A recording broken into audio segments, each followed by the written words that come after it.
ก็สบายดีพ่อพี่น้องเบิดสุขสุขคนเนาะเปิดภาพมาอยู่ที่บ้านน้องฮานนะมามอบเงินให้น้องฮานขึ้นบ้านใหม่แล้วก็น้องฮานมีแนวสิฝากให้ทีมงานเปิดทุกคนพี่น้องเนาะไม่แต่ว่าไปเบิ่งไปชมนำกันเลยพี่น้องเนาะไปสบายดีเด้อโดยสบายดีเด้อเบาเจ็บโดยสบายดีพ่อแม่ผู้ใหญ่ใจบุญทุกท่านและก็ FC ทุกท่านหรือว่าอยู่ในลาวและไทยและต่างประเทศก็ขอสวัสดีสบายดีเบิดสุขุสุขคนเด้อเมื่อได้ขึ้นบ้านใหม่มื้ออื่นโดยขึ้นมื้อนี้บ่ได้บ่ขึ้นไอ้ว่าบ่ได้มื้อนี้ก็ขึ้นแบบนี้ก็ได้ขึ้นแบบนี้ได้อยู่อ้าวผู้ใดเสียปากเต็มไปนะสบายดีเด้อโอ้ถึกเงินรับบ่เรื่องนั้นน้องฮันสบายดีเข้าเรื่องเลยพี่น้องเลยบอกให้เวลาบอกรายใหญ่ห้างพี่น้องเอาเงินมาให้น้องฮานพี่น้องนะ2,000 บาทแต่ว่าทางฮานเขาโอนเงินมาให้ทางทีมงานเฮากับ1,364,000นับอีกมันจะไกลโพดแต่ว่าเปิดประตูกันthôi โอเคthôi nhơi แต่ว่ามีผู้ใหญ่ใจบุญอยู่ฝั่งไทยนั่นแหละคนเก่าเจ้าเดิมพี่น้องนะ มอบให้น้องฮานขึ้นบ้านใหม่จุแม่เพิ่นก็บ่ฮู้ว่าสิซื้อหยังให้นะบอกให้ซื้อหยังมันแต่ว่าสิเอาเป็นเงินนะก็เลยให้ทางบ่ฝนเพิ่นไปกดเอาเงินพี่น้องนะแม่พิมพ์โอนเงินมาให้ 1,000 บาทแม่เพียร500แล้วก็แม่ลิน500พอดีเป็น 2,000 นั่นบ่แต่ว่าเงินก็อยู่นำบ่ฝนเรียบร้อยเนาะมาเฝ้าแต่เช้านอนอยู่นี่แหละเป็นหยังคือนอนเมื่อยแต่บ้านในบ้านบ่แม่นมาเฝ้าแต่เช้าบางคนมาแต่สวนเลยแวะมาหาน้องแล้วก็เฮ็ดบ่เจ็บมาได้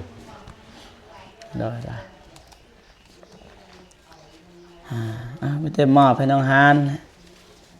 นับก่อนเท่าไหร่โอ้มื้อนี้เธอเห็นใหม่เนาะคุมบาดมือเด้เดี๋ยวนะ1 2ก็ได้เข้าไปบ่มีนะนี่โอเคนับเท่าไหร่1,364,000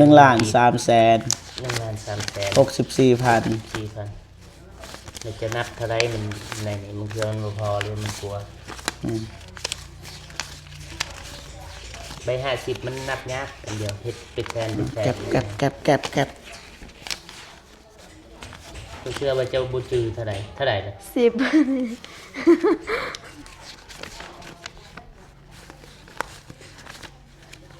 ผิดเลยจะนับบ่ผิดเท่าใดโอ้คือว่า10 ใบเหมือนว่าล้าน4แสน1,400,0001,400,000แต่ว่าจุแม่เพิ่นโอนมาให้1,364,000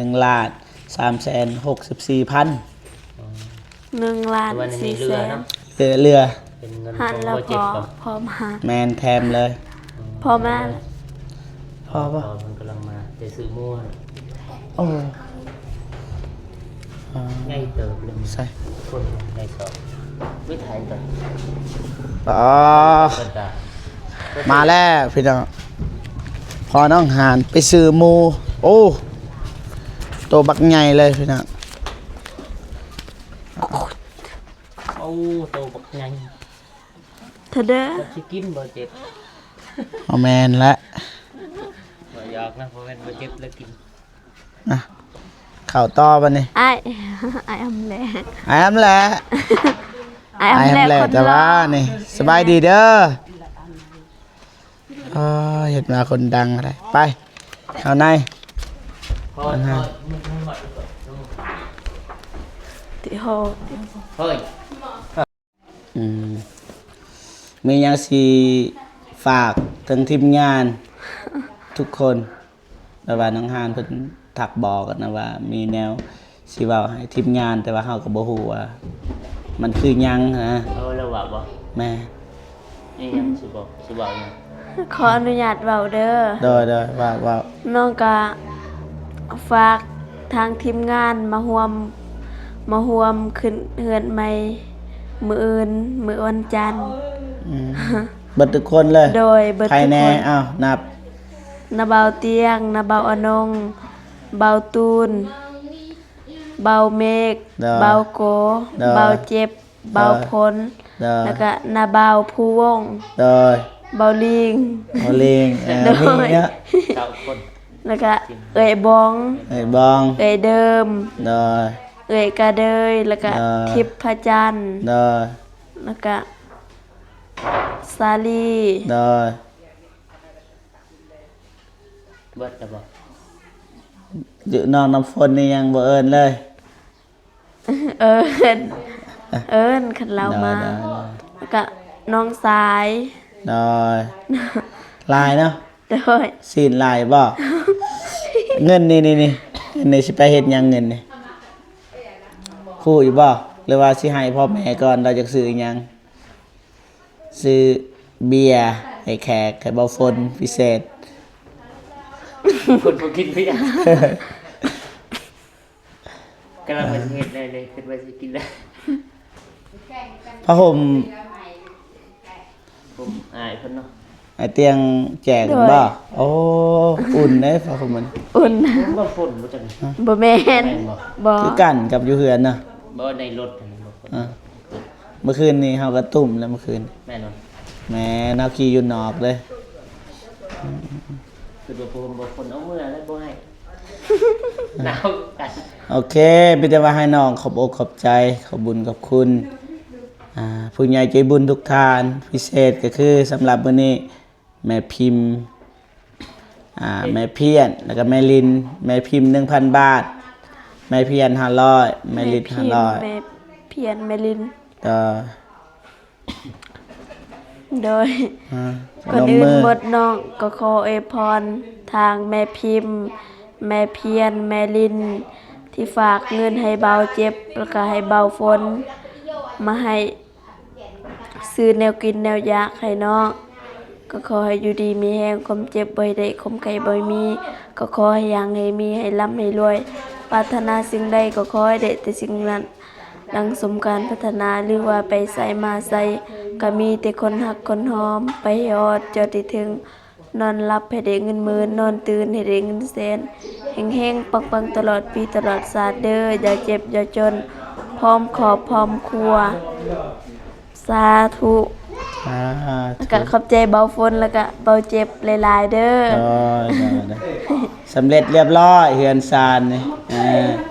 มีแต่อยู่เฮ็ดแนวใดก็ได้มีแต่อยู่ได้ดน โดย ฝากคือไอ้เตียงเพิ่นเว้าหั่นแหละปฏิบัติตามอ้ายเพิ่นเว้าเฮาก็เอาบ่เป็นซั่นซะมีแต่ยึดถือที่อ้ายเพิ่นเว้าแนวใด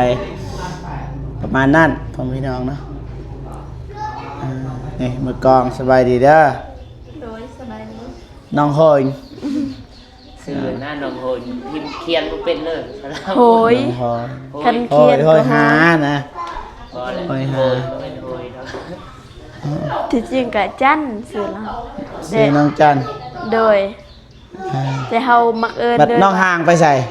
คุณเด้ โอ้อันนี้สบายดีน้องห่างเข้ามานี่ เข้ามา แต่นี่ก็สิบ่ได้มาปานใดแล้วเนาะ ฮะ มาเจ็บ โอ้เดี๋ยวไปเวียกก่อนอากุลใส่กู พอใส่เวียก อากุลใส่กูแล้วเฮือนครัวบ่ได้ถ่ายที่เฮือนครัวไปเบิ่งเฮือนครัวบ่ฝนบ่เคยถ่ายว่าเป็นอะไรไม่ได้ถ่ายด้านนอกบ่เจ็บ ไป เป็น ดี อะไร เด้อมันก็ ไปอืมสบายดีเด้ออ้ายเด้อเด้อใส่ ซื้อเท่าไหร่นี่ ตัวนี้บ่ แม่ สองโตนี่2 ล้านเลย 2 ล้านเลย โดยคอต่อไปต่อมา ต่อไปต่อมาใส่ต่อคือเบาฝนพี่น้องเอ้ย เขาขาย2โตตัวนี้2 ล้านห้าทักคอ ต่อไปต่อมาก็เลยได้2 ล้าน ใน2 ล้าน เอาเงินมาได้ใช้2 ล้าน ยืมเงินเบาเกิด เบาเกิด เออ เบาเกิดเป็นแผดเป็นมอนบ่ โดย อ่า มัน ในได้สิใส่นี่บัดนี้ ใส่แห้งเก็บกาแฟ เก็บกาแฟ โดย เดี๋ยว บ่จะบ่เป็นก็แต่นั้นแต่คันสุกกาแฟเพิ่นก็เก็บแล้วเก็บไป ๆเดี๋ยวโอเคไปน้องหานพาไปอันนี้ก่อนเบาฝนสบายดีเด้อมาเบาฝนทางนี้ขึ้นไปเบิ่งเขื่อนครัวพี่น้องนี่โอ้เฮ็ดอีกบันไดนี่คันหนึงอีกอยู่นี่น้องหานนี่มันสูงพอเด้อหรือว่าทางนี้ก็ได้ มันจะสูงเขื่อนเก่า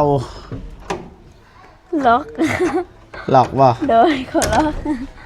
ใช้แม่จากอาแจ หาอ้ำเฮา บ่ได้เข้าไปในซะบ่มีกระแจ แต่ก็โอเคได้หุมหางนะคิดว่ามันสิบอกมันสีขี้ร้ายเฮาคิดว่าไปตันเฮือนบัดเบิ่งไปเบิ่งมาก็โอเคแล้วพอน้องหานเฮ็ดเองกับพี่น้องน่ะคนอยู่ทางบ้านพี่น้องนี่เบิดความงามสำเร็จแล้วจบเจือ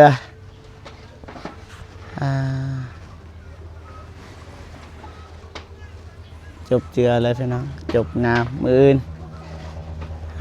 เป็นวันเลิกงามยามดี โดย มือ4วันสอบ แม่ มาประกอบวันงาม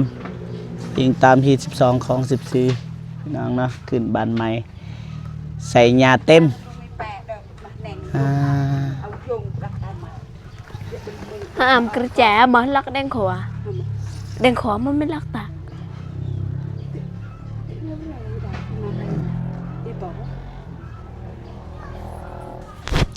แม่แล้วใครเลยสิขึ้นไปเบิ่งก่อนพี่น้องอันนั้นเด้บอลเฮ็ดกินนี่หยังนะเขาเอิ้นว่าหยังอาแปะนะ อยู่หั่น เฮ็ดแล้วบ่ เฮ็ด เป็นหยังดินกับอันนั้น กระแจคักโพดเอ้ย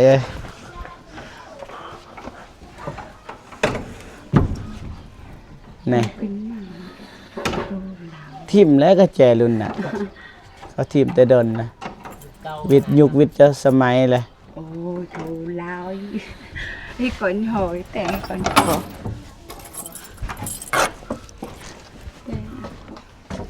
นี่เนาะอาการ เดี๋ยวไปไหนวะทำงาน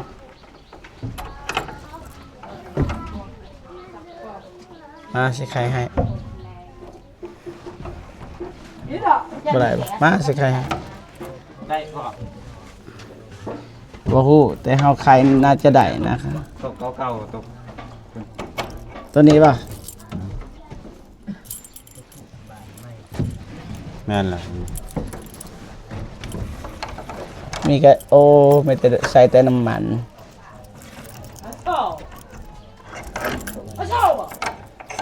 ดับเอาเจ็บนี่ ต้อง ทำบ่ ล็ ได้ อกเกินหา อ้าวออกก่อนนะปาเท่าเต็มเลยจะเห็นยังอย่างนี้เอาดินมาไว้ โดย แล้วก็สบายบนดังไฟสันสันเดือนบ่เจ็บได้สับนิกโอเคเลยพี่น้องไปเพื่อนเฮาได้สับนิกได้ปั๊บพอนอนได้นี่มีเครื่องเสียงตัดคลิปมีโต๊ะตั้งเอาและสับนิกพี่น้องอันนี้มีเบิดถูกหลังคาเฮือนอันนี้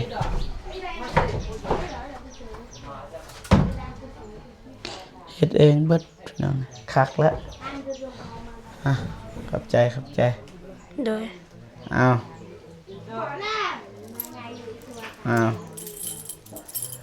อ้าวมีอันนี้อีกหางแมงมุมประมาณหาง